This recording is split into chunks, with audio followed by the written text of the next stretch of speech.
welcome to the Laughing Monkey Music Show. Today we have on Frank and Andrew from Highway 61. How are you?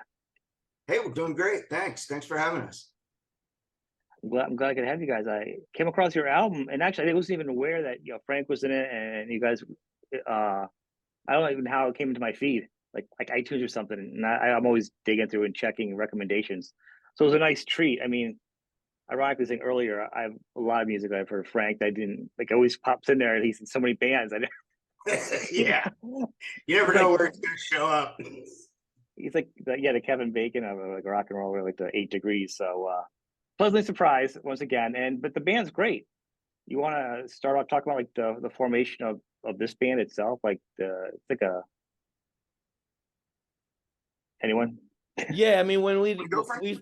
we started in high school, actually. I was in high school. I think Andy was in college, but this is back in like the late 80s. And I was playing with like my friends from high school and wanted to start playing with actual musicians. And Andy and I met through an ad in this out here. It's called the Recycler. I don't know if you Yeah, guys have the Recycler, but it's no, like a I've heard about classified it. Yeah, ads thing.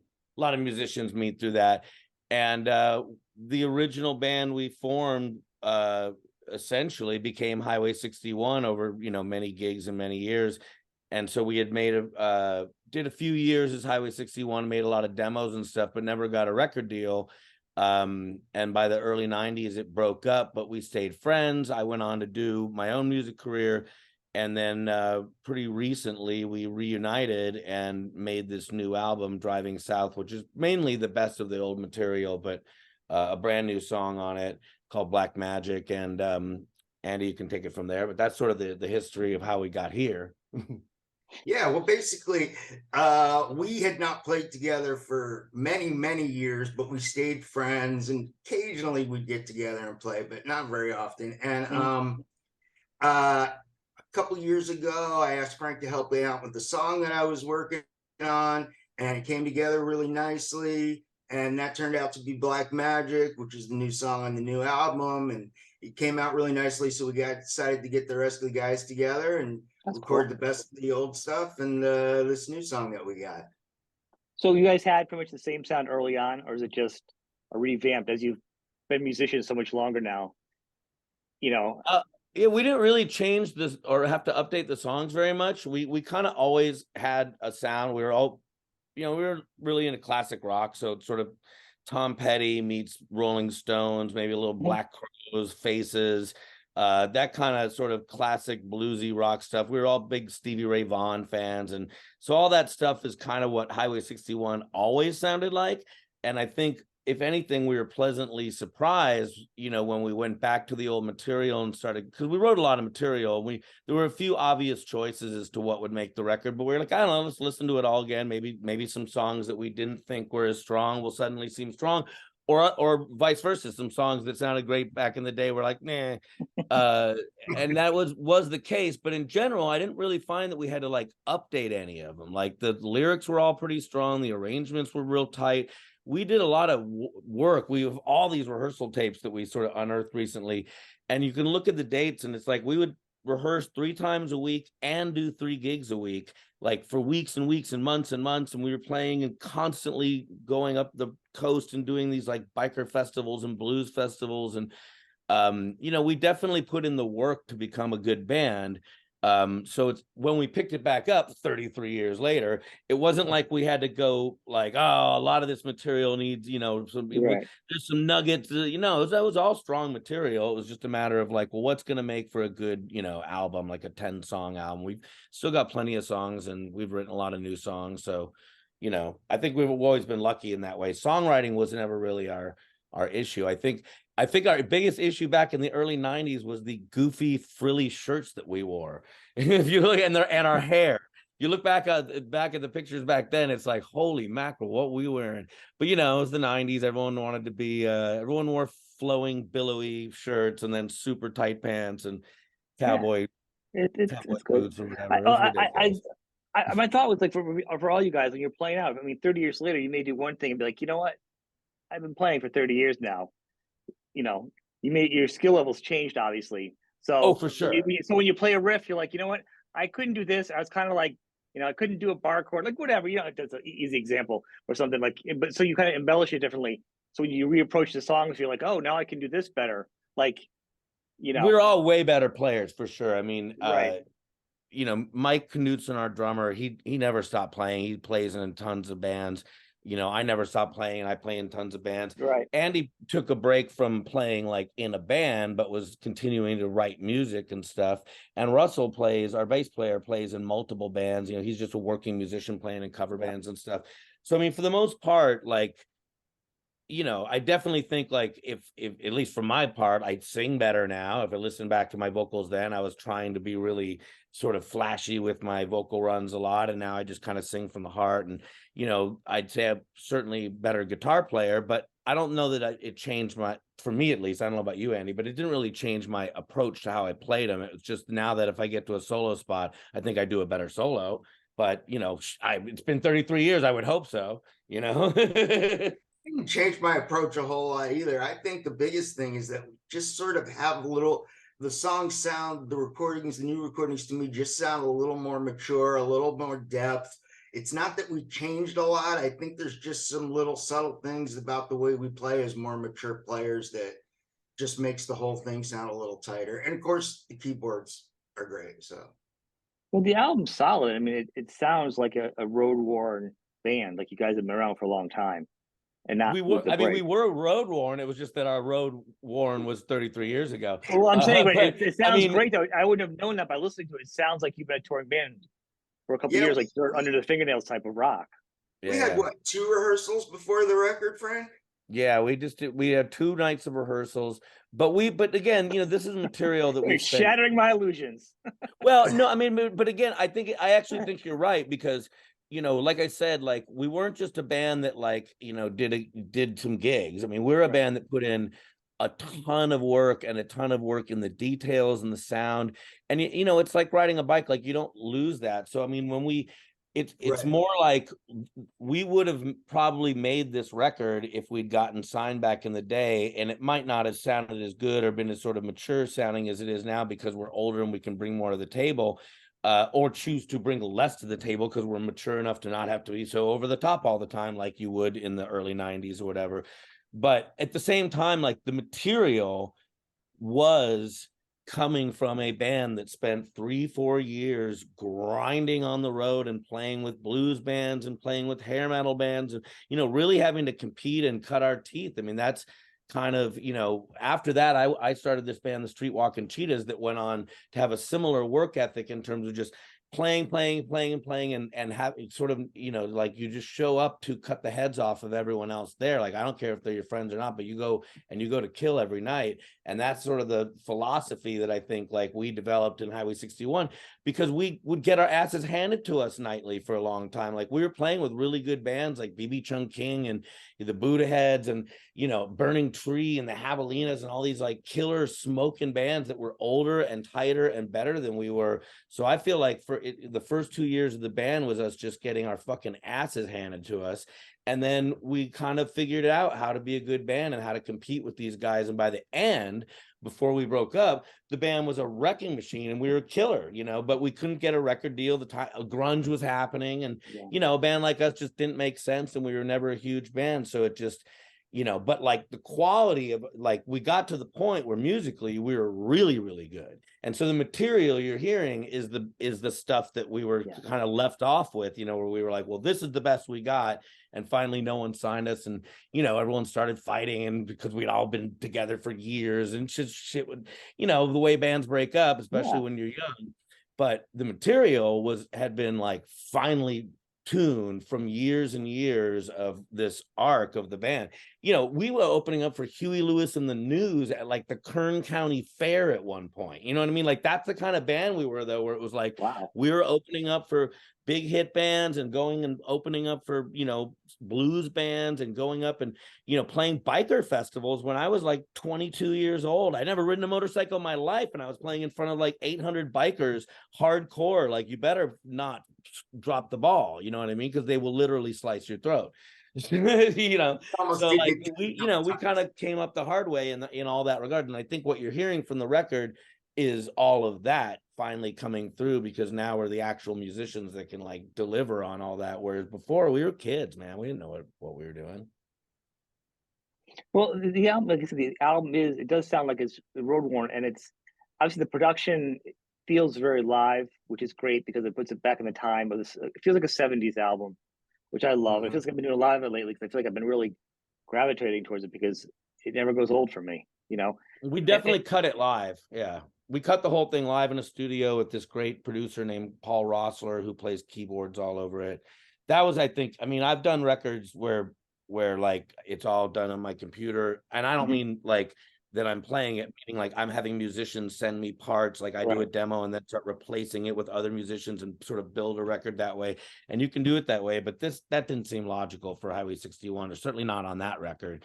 Like we had to go in and make a record, you know what I mean? And especially considering the history of the songs and stuff, I think we were really, you know, it was like, get us in a room and let's go make that record we should have made 33 years ago, you know?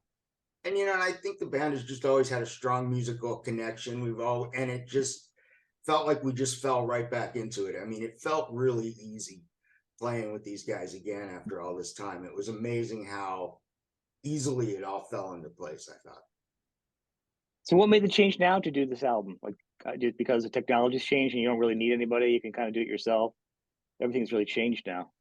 Yeah, I mean, there's lots of ways that you can make records these days, but for the most part, we did this the old-fashioned way. We did some woodshedding ahead of time, talking on the phone and Zoom meetings and stuff, and everyone kind of knew what the materials that going to be. But then we just went in for 2 nights and rehearsed, and then cut the basic tracks over a long weekend. But we all have home studios, so then some of the overdubbing and stuff we were able to do at our own place and fly stuff in. But Paul Rossler, he was kind of the central nervous system and his studio kit and robot for the whole thing. In that, like, if any of us that were working on tracks, it all went to Paul, and he was the guy that mixed it. And he was not familiar with the history of the band. I've worked with Paul many times on different projects and different bands, but like he didn't know the Highway 61 guys, and he didn't know our history. So he came in with totally fresh ears, and he's also not even really a blues rock guy. But that, to me, because he's got such great ears and he's such a great musician, he's the perfect guy to work with, because he's just gonna hear what he hears and make the call on the fly.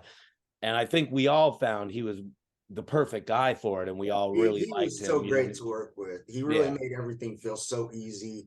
And he had, you know, his studio's beautiful, tons of great gear. I get to play through a 67 Marshall stack. I mean, so I mean, what's not to like? He was fantastic to work with. He really was. Well, my other question partially was because back then you needed a label to put an album out. Now you don't need anything really. You guys have your own studios, as you said. You know, you can do everything digital. Your album can be out digital. You can build your own websites. Like pretty much everything is kind of punk. Yeah, although true, but although we decided to go with a label on this one, which is Rumbar Records, and the reason we did that is that I had worked with Rumbar with the Streetwalkin Cheetahs, and they had also signed some bands that I knew, or that were sort of part of the Cheetahs extended family, the Magnificent and Legendary Swagger. And I knew some other bands. I just liked this label and I enjoyed working with them. And they're a small label, but they've got, you know, a mighty reach, like a lot of credibility and great relationships with radio and great relationships with press. And we're not a typical Rumbar band. They tend to do more like power pop and punk and garage. But Lou, who runs the label, like knows good music, and he's a fan of the Cheetahs and sort of just my work in general. And I just kind of knew that he was going to love it. And he did love it, and he wanted to get behind it. And I think these days, yes, you can do it on your own. And I sometimes do that with my stuff. And we were totally willing to go down that route of just putting it out on Bandcamp ourselves. But there is something to be said about, you know, infrastructure, having a team, having someone else to work with, and, you know, having some people to help you out with art. And also someone who, you know, has relationships that maybe we don't have and can get us some exposure. So to me, it's worth working with indie labels if you find the right one. and the right people that you can work with, and they're not asking for anything outrageous, and it's sort of a partnership on these sort of per case basis. That being said, like, we did the record on our own and then sent it to the labels. So we weren't really like looking to like get a label's input on what the record should sound like. We knew what we wanted to sound like, but we also knew the songs were really good. And I was pretty confident that we would find a label, and I was pretty confident that Rumbar would be the right label, because I just loved the label and thought they were doing great stuff, and Lou's got great taste. And so we got, we put the first single out in this music video, Stranger, and then the new one, Black Magic. There's a video coming out, and it's cool. For instance, when you have Lou, the label can take stuff and help us get it placed. So like Big Takeover Magazine is going to do a premiere of the video on June 9th. And like, those are the kind of things that if we were on our own, it's harder to get those little, press coups and radio coups. We've been played on, lots of satellite radio and stuff. And it's like, that stuff's hard to get without, proper promotion or a publicist or a radio promo person or whatever. You've seen Spinal Tap, you know how radio promo works. I've seen it so many times. And I actually worked in radio promo for a while. I've done a little of everything in my life. The fact that now I don't do any of it. I don't even work in the field. I've come back with my own time and energy during COVID just to support bands because I know how bad it is. Well, then you're in it for the right reasons, clearly. Well, I'm not in it for the money, so I'm like literally just in it to support bands. I don't, like everyone else in music, I don't make money off this. I just do it because I want to support bands I like. That's it. So, it's interesting because you have more control. A lot of bands will do that. They'll make their albums and they can present it to an indie label and do that. We will have more control, which is great as an artist because it almost gives you best of both worlds. But listening to this album, it's neat because I was listening to it. I can hear where either you'd have a really good luck or a rough time finding a label for it, because like half the album is scattered is really just rock and roll, and then half of it is like solid blues, like blues like runs in it, like literally just like blues scales you hear like in it. So I mean, it's like it's not a rock and roll record, but it's not a blues record. You know what I mean? It's like split down the middle. So like, if you're a blues label, like, well, it's half blues, or a rock label might be like, oh, it's half rock. Too much blues. You know what I'm saying? Like you're always on the cusp of one or the other, because you're kind of like right down the middle with this one. So I mean, that's pretty much why we never got a record deal in the first place, I think. Well, and I get it. That's my point. Is like, and it's always hard because they always want to put everybody in a perfect label. They always want to have the band that sounds just like the band that just had a hit.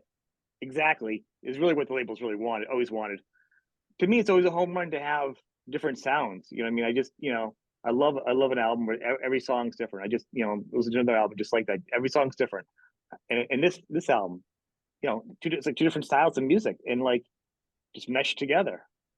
And also, as you actually just saw, you did an acoustic version of Stranger, which I like too. I like the fact that the songs can be torn down, and I imagine every one of these can be torn down acoustically, because that's really how a song can be tested. I mean, Andy and I used to write almost everything on acoustic, and to this day, I pretty much write or start everything on acoustic, because, who wants to be playing with a big, huge, distorted amp while you're just sitting around watching TV? It's like you kind of just fool around on an acoustic until you got something to work with. But even if I'm writing metal or punk rock, I feel like it still kind of starts on acoustic. You know what a guitar sounds like. You can imagine with the band and stuff, but the overall song should kind of work in its most stripped down fashion, because that's sort of the primordial idea, you know what I mean?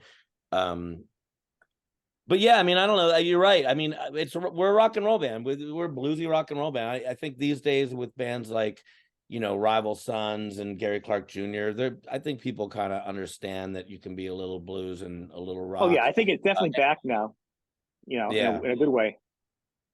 And all of our guys, our big influences, I think, Tom Petty and Jeff Beck and, Rod Stewart and the Stones, those guys all kind of walk that line between those two, you know what I mean? So I don't know. I feel like we just kind of would write songs and then pick the best songs, and those would become the ones that we'd focus on, you know what I mean? Because they're not all great, Sometimes you write some crappy songs and those ones go by the wayside. We've just always played what we like, I think. I mean, if the songs appeal to us, we figure they're going to appeal to other people. I don't think we spent a lot of time like trying to define our style into one particular area, or really get pigeonholed. It was interesting. Another reviewer said, "Oh, Jesus, Stranger single. It's 5 minutes. I mean, who releases a 5 minute single?" And honestly, I had never even thought about the song being 5 minutes long. We just play what we like and what sounds right to us. And the funny part is they played the song and they went, "Wow, that was the shortest 5 minutes we've ever listened to. That was great." So we just play what we feel and what we like, and I don't think we really put a lot of thought in trying to follow one particular sound. The demos for the new record have some stuff that's really sort of country flavored, that's nice, and just we got a lot of different sounds that we can do. So are you guys we now do. back? Is this like the beginning? This is the first album, and you guys are this is going to be an ongoing band project. Since you guys all have other things going on, also, like, what's the future of this? Is this you know what I'm saying? I mean, I think it's real likely we put out a second record. We had enough material left over from the old stuff. We could have just done a second record with that, but we got once we made the first record, because all of us have home studios, we kind of pretty quickly fell into writing some new songs. So we've got a whole bunch of stuff demoed. Plus, there's a lot of stuff from the back in the day that we still hadn't hit, and we took a few of those ideas and we're working on revamping them. So I think there's enough material to do a second record. It's just kind of putting it on a timeline and figuring out what to do. Oh, I didn't think it'd be we did a bunch of material. We did a bunch of gigs too. Right when the record came out, we did a slew of gigs, which were the first time we played live together in forever. We did a bunch of right at the end of the year, and then did this mini tour with this guy Atom Bomb and this sort of Guitar Hero guy. And that was really fun because not only was it the first time we played gigs in forever, but we played a bunch of them in a row. And you know how being in a band or musician is it's nice when you can do a bunch of gigs in a row, because after a couple you get really cooking. That's like after you've done your set twice in a row, you show up to that third gig and you're like, all right, we know exactly what we're doing now. So that was really fun to get a bunch of gigs under our belt. So hopefully we'll just get some more gigs and make a second record and do all that stuff. I don't know that we're going to become this hard touring band. No, I don't mean that, but I mean, you guys are together at this point. Yeah, but we're together and we enjoy playing together. Technology, you guys can music. Right. Even every couple of years to now, there's no sense now. You're a great unit. You're toned. Exactly. This could be an ongoing thing you guys used to do when it works schedules and songs already that fit this band. I mean, and then you do work on it and do some band stuff, videos and some playing out. I mean, it'd almost be a crime if not to just make this as a crime. He says a crime. Okay, that's going in the bio. There you go. Well, no, it is. I mean, if you have a really good band, you sound good. It's so hard to get good musicians. You guys know that. It's so hard to get that great chemistry, that lightning in a bottle, and have a good sound, and finally have a sound and have a tone and be established, you know who you are. Right. And then be like, we're just gonna do one album after all these years. I also think it's kind of frustrating when bands only make one record, because I know when I find a band I like and I'm like, what, they only made one album? Damn, it's like one series, it's like one season of something. It's hard to get invested in something. You're like, yeah, it's good, but I mean, where else am I going to keep going with it? Exactly. No, it's true. And it's fun. I mean, and obviously nowadays, and obviously Frank, you can be in a bunch of bands, and a lot of musicians are in a lot of different bands, and every 2-3 years they get back with that artist, and it almost feels like it's more, it's almost healthier. The creativity is even better for some of these people now because they're taking a break and coming back refreshed. I've been trying to keep this insane clip of 3 or 4 active bands simultaneously that are releasing new records. So last year there was the Trading Aces record, the Highway 61, within the last year, Trading Aces record, Highway 61 record, a new Cheetahs record, and an old Cheetahs record, and a bunch of other little appearances and things I did. But now I'm working, on a new Cheetahs record, a new Trading Aces record. We'll get to a new Highway 61 record, and I kind of want to keep this clip where, all the bands are functioning in some capacity. Trading Aces does a lot more live stuff, so does the Cheetahs than Highway 61, but that's fine. You can have multiple stuff and they can all be active in different ways. Trading Aces also is more of a band based in Europe and not really you know what I mean? Like that's kind of like we've got a territory that we're focusing on. Cheetahs are a West Coast thing, but we don't really go to the East Coast. Highway 61 has done a bunch of shows and is recording, and we'll see what that means in terms of how and when and why it makes sense. But nobody comes to the East Coast. I get you. I'm hearing what you're saying. Nobody comes to the East Coast. Well, at the moment, not really, because it's expensive, to be honest. It's really, that's what it always comes down to, is just like, I know. you know, we're an LA band. All my bands are LA bands. So it's like, you know, to do more than getting out of the West Coast becomes more of an expensive endeavor. That's one of the reasons why I did Trading Aces, which is for those that don't know what the hell I'm talking about, it's my European based sort of sleaze rock band kind of, and is that those guys are all based in Europe and they're all established musicians, and it kind of allows me a way to go and tour over there. But much like it's tough to get my bands over there, it's going to be tough and expensive to get Trading Aces over the United States.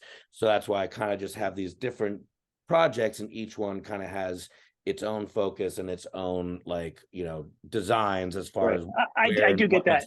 I'm just know? busting your stones, because the people that I have heard, but I'm not going to join on. I do break down. The show started with me actually talking about the cost of shirts and how much it costs for a band to do this. That was how the show got inspired. Yeah, I mean, that's Zappa. So I know why people can do it. I've probably done it a billion times to the people that are listening, so I won't draw it on. I do know why. I always like to break down why a band can't do it. But I couldn't. Yeah, no, I mean, it's expensive, and it takes a lot of energy to be in a band. I mean, you know, just to do things like you just said, to make merch, to build a website. I mean, sometimes, you know, you have to either all be able to do the stuff yourself or be able to afford to do it otherwise. And if you don't do it, like, people are like, what, you're not on social media? What, you don't have merch? What, you're not on a cool label? And touring is like, you know, it's a grand a day for like a bus or small things. It's hard to get buses right now because of COVID. Everybody wanted one. Now all of a sudden there's a shortage of that. And gas prices, and then if you have merch, you got to tow your merch, so which means it's going to cost more on your gas. You have to figure out how many shirts you're going to make in advance. You got to pay for the shirts in advance. The tolls, hotel rooms, you know, you're getting taxed, and the clubs are actually taking an extra tax out of your merch again. Nowadays, it's getting worse. Yeah, it's crazy. It is, and then in the States, you got to deal with the fact that most of the bigger venues are all owned by Live Nation or another operator like that. So if you're not in that game, you're not even hitting any of those venues. It's a whole racket. But anyways, that all being said, that all being said, that's why I think with our band, with Highway 61, and just the way I've been operating in general, is like, you know, you can't, you have to figure out what you want to do and what your goals are, and live within those goals. Because if you set a bunch of unrealistic goals, you're just going to fail. You know what I mean? And, you know, failing early on and stuff as you learn how to, you know, do it is fine. But when you get to the point, you know, like, we're all adults in this. If I'm going to keep playing music, it's got to like make sense, and it can't just be a financial bloodbath every time. So you have to figure out ways to work within the independent industry, or create your own independent little empire, or a combination of the both, or whatever your approach is. But you can't just sort of just sit there and piss away money on random shit. You know what I mean? Like, you need to make a profit. You guys don't. Musicians don't get insurance. Musicians, and the way that you make kids and the way you make a profit is you have to decide. Yeah, you have to decide what your goals are. Like, if I'm going to make this record, what's it going to cost? Who's going to buy it? How do I reach those people? How long do I give? You know, to sort of set some realistic goals before you just jump in. You know what I mean? Which Andy and I did with this band. You know, we sort of decided, you know, or kind of thought about between the four of us, but I think it started with Andy and I just kind of going, well, what are we going to do? You know what I mean? And then when we got the label involved, it's like, you know, you got to look at it realistically. It's not like, oh, we just got signed to a label, we're going to be huge now. You know what I mean? You got to go, okay, well, this is this label that's doing this. And, you know, we kind of understand where we're operating and how much they're pressing and what we're doing and what kind of numbers is realistic, so that you're not just sitting there and setting yourself up to get, you know, bam, bam, bam, just shot full of holes and die, you know? Now, are you doing all the videos? Because I know you're a video guy. Yeah, so far we've done 2 music videos, and I directed them. I tend to direct most of my band's videos, for really the only reason is that I don't have to hire myself. I'm willing to work for free if I'm hiring me. So, Well, I would think and it's got to also be a balance, right? Though, besides economic, I mean, at this point, you know what you want, and it's got to be hard to be yeah, for told sure. what to do for your own creative process. Not saying an actor, Yeah. but when you're doing something musical, it's like I kind of know what I need to do. Yeah, I direct them and I edit them, and usually I just go in knowing what I want out of it, so like I can kind of move it quickly and keep it on whatever budget we're gonna do, and it makes life easier. Certainly done videos where I was just a musician; I didn't have to worry about all that stuff. But a lot of them lately, certainly since COVID, I just kind of act as a one-man band. I mean, I do hire, like you said, I'll hire actresses, I'll hire a DP, I'll hire, Right. I got to rent gear. And then lately I've been doing a lot of music video directing for other artists.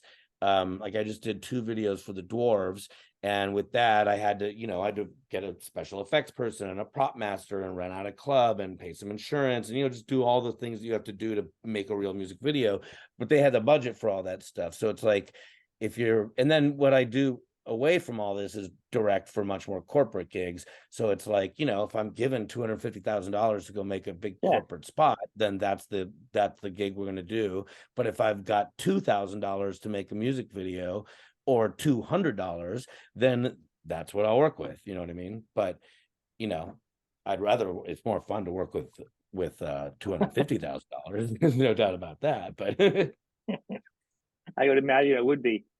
So Black Magic is the second. That's the second single, because you're not. Are you counting your acoustic thing as your second video? Or that would be your. So Black Magic is your third. Yeah, that was kind of a little bonus thing. A little fun. Black Yeah, Magic's okay. out on June 9th, and we did a video for that back in, I guess, February it was, and it came out really, really good. It's very kind of witchy, and the song's got this sort of Santana, wouldn't you say? I mean, Andy wrote the song, he can kind of tell you, but it's definitely got a sort of witchy, mysterious, moody vibe. And we made a video that kind of feels almost David Lynch, sort of very abstract and artsy, and it's got a real cool actress who's you'll see it's very gothy, and it's, I don't know, I really like, but Andy wrote the song, so he can tell you more about the vibe of the song. Andy, wait, are you frozen? I don't think he's frozen there. Oh, I think he's frozen. I thought he was just really intensely listening to us. Like, wow. Man, well, Andy, if you're there, you're frozen. Maybe jump back in. Yeah, pop out and back in. No, I'll just edit that part back. But yeah, Andy wrote the song, and that was the song that kind of prompted us to make the record in a way, because basically he hadn't played music in a long time, and I was kind of coaxing him to, hey man, you should start writing some songs again. And the first song he wrote was Black Magic, and it was a real vague idea. Oh, there you are, Andy. Yeah, sorry about that. No problem. I was tossing to you because he was asking about Black Magic. I told him about the video and said you wrote the song, but essentially I was telling him Andy had a couple new song ideas, and that was one of them, and wasn't even really a completed idea yet, but I was like, ooh, that song's really good. You should keep working on that. And that became Black Magic, which is the single.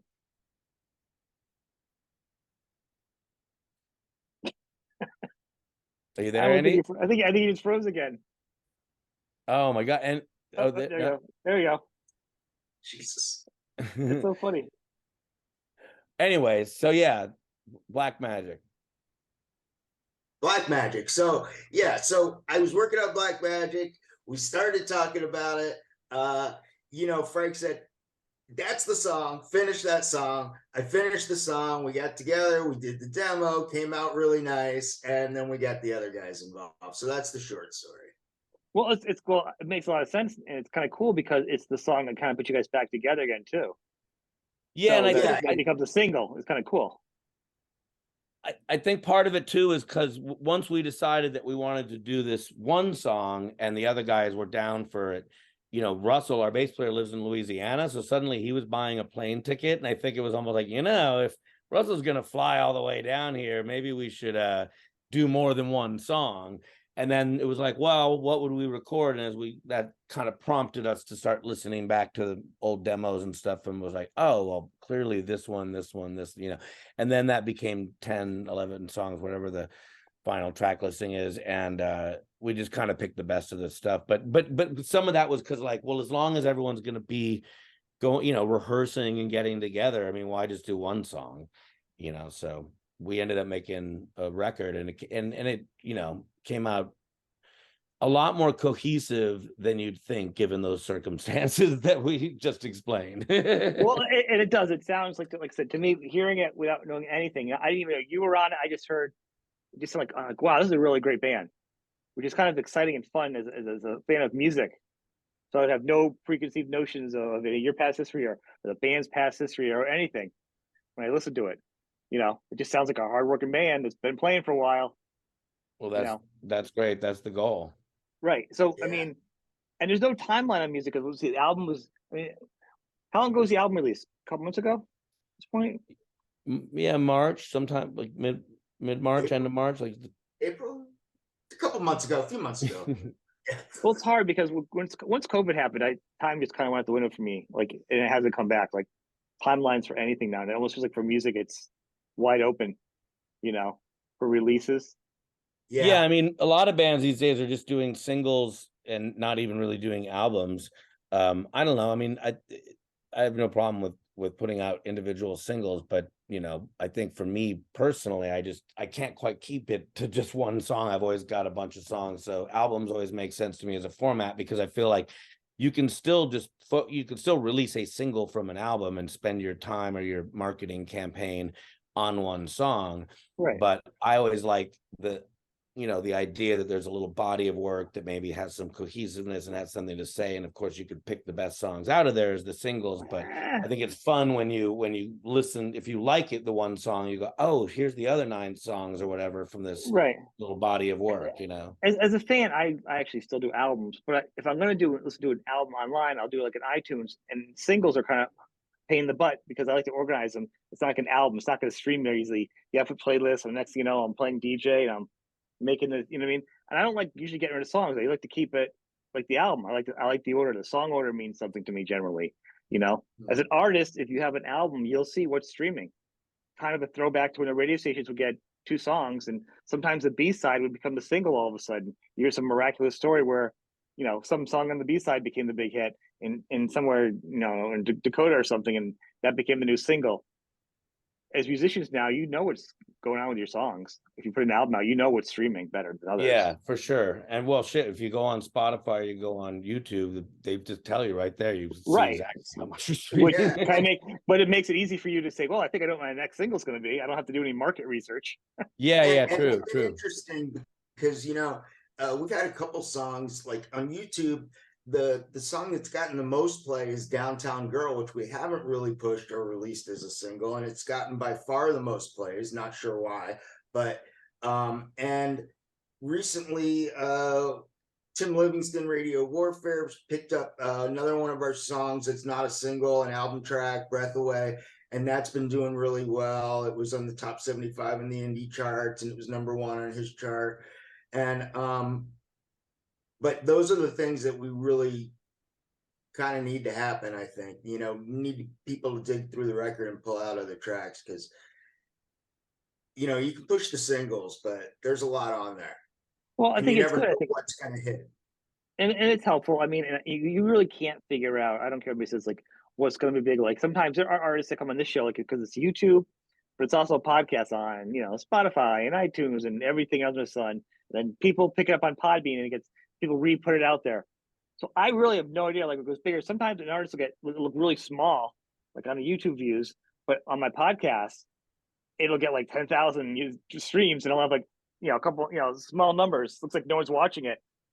And it wouldn't be an artist you would think, or vice versa. You're like, oh, this one's going to be big on this one. It doesn't matter what age or genre or anything. It hits weird. And it's very hard. It's very hard, and I do a lot. It's very hard to understand, and I try to do. I'm not an expert, but I do some of the marketing for the band. We basically do everything, and it's very hard sometimes to understand why certain things do well and certain things don't do well.